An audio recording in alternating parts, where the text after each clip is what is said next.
প্রিয় ভিউয়ার্স, অবশেষে চালু হলো সেই বহুল প্রতীক্ষিত সার্ভিস। এখন থেকে রকেট অ্যাপ ব্যবহার করে মুহূর্তের মধ্যেই টাকা পাঠাতে পারবেন আপনার বিকাশ, নগদ, উপায় এমনকি যে কোনো ব্যাংক অ্যাকাউন্টে। আজকের ভিডিওতে আমি টাকা লাইভ ট্রান্সফার করে দেখাবো, সাথে জানাবো একদিনে সর্বোচ্চ কত টাকা এই প্রক্রিয়ার মাধ্যমে পাঠানো যাবে, এক্ষেত্রে সর্বনিম্ন কত সার্ভিস চার্জ প্রযোজ্য হবে এবং কিভাবে রিসিট ডাউনলোড করে রাখতে পারবেন। তাই পুরো ভিডিওটি মনোযোগ দিয়ে দেখবেন। ধাপ 1, রকেট অ্যাপ ওপেন করুন। সবার আগে আপনার মোবাইলে থাকা রকেট অ্যাপ ওপেন করে নেবেন। স্ক্রিনে আপনারা ফান্ড ট্রান্সফার অপশনটি দেখতে পাবেন, এখানে ক্লিক করুন। ভিউয়ার্স, আপনি যদি আমার চ্যানেলে নতুন হয়ে থাকেন তাহলে অবশ্যই চ্যানেলটি সাবস্ক্রাইব করে নেবেন। এনপিএসবি সার্ভিস সিলেক্ট করুন। এনপিএসবি সার্ভিসের মাধ্যমে পুরো প্রক্রিয়াটি সম্পূর্ণ হবে। আপনারা বিভিন্ন অপশনগুলো এখানে দেখতে পাচ্ছেন। রকেট থেকে আপনারা যে কোনো ব্যাংকে মোবাইল ব্যাংকিংয়ে টাকা পাঠাতে পারবেন। এর মধ্যে রয়েছে নগদ, বিকাশ, উপায়। এছাড়াও রকেট থেকে সরাসরি যে কোনো ব্যাংকের ডেবিট কার্ড কিংবা ক্রেডিট কার্ড এবং পেমেন্ট সার্ভিস প্রোভাইডারেও টাকা পাঠাতে পারবেন। আমরা এমএফএস অপশন ক্লিক করে সরাসরি রকেট থেকে বিকাশে টাকা পাঠাবো।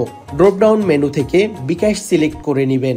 যার বিকাশ নম্বরে টাকা পাঠাতে চান সেই নম্বরটি এখানে লিখুন। রেফারেন্সের ঘরে চাইলে আপনার নাম লিখে দিতে পারেন। নিচের ঘরটিতে অ্যামাউন্ট লিখে দিন। ধরুন আমি 1000 টাকা পাঠাবো। নেক্সট বাটনে প্রেস করলে দেখতে পাবেন 1000 টাকা পাঠালে সর্বনিম্ন সার্ভিস চার্জ প্রযোজ্য হবে 8 টাকা 50 পয়সা। আপনারা সর্বনিম্ন 50 টাকা রকেট থেকে বিকাশে বা অন্যান্য মোবাইল ব্যাংকিং এ পাঠাতে পারবেন। এখন 50 টাকা দিয়ে যদি নেক্সট অপশনে প্রেস করেন সেক্ষেত্রে আপনার শুধুমাত্র 43 পয়সা চার্জ প্রযোজ্য হবে। এখন আপনি আপনার রকেট অ্যাকাউন্টের পিন নম্বর এখানে দিয়ে দিবেন।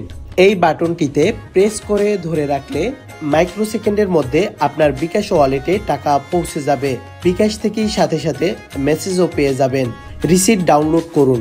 টাকা পাঠানোর পরে রিসিট অপশনে ক্লিক করে ট্রান্সফারের রিসিট ডাউনলোড করে রাখতে পারবেন।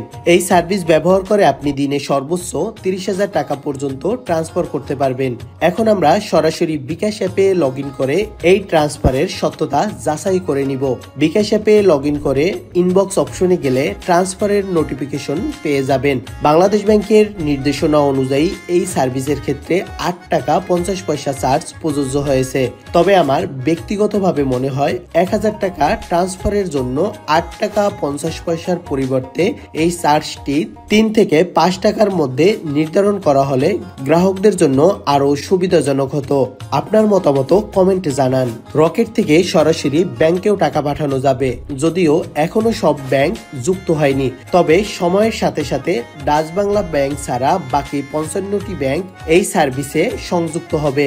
পরবর্তীতে কিভাবে বিকাশ থেকে নগদে, নগদ থেকে রকেটে কিংবা অন্যান্য মোবাইল ব্যাংকিং এ সরাসরি টাকা ট্রান্সফার করবেন সেগুলো ট্রান্সফারের ভিডিও তাদের সামনে নিয়ে আসব। এরকম গুরুত্বপূর্ণ এবং তথ্যবহুল ভিডিও পেতে আমাদের চ্যানেলটি সাবস্ক্রাইব করে সাথে থাকবেন।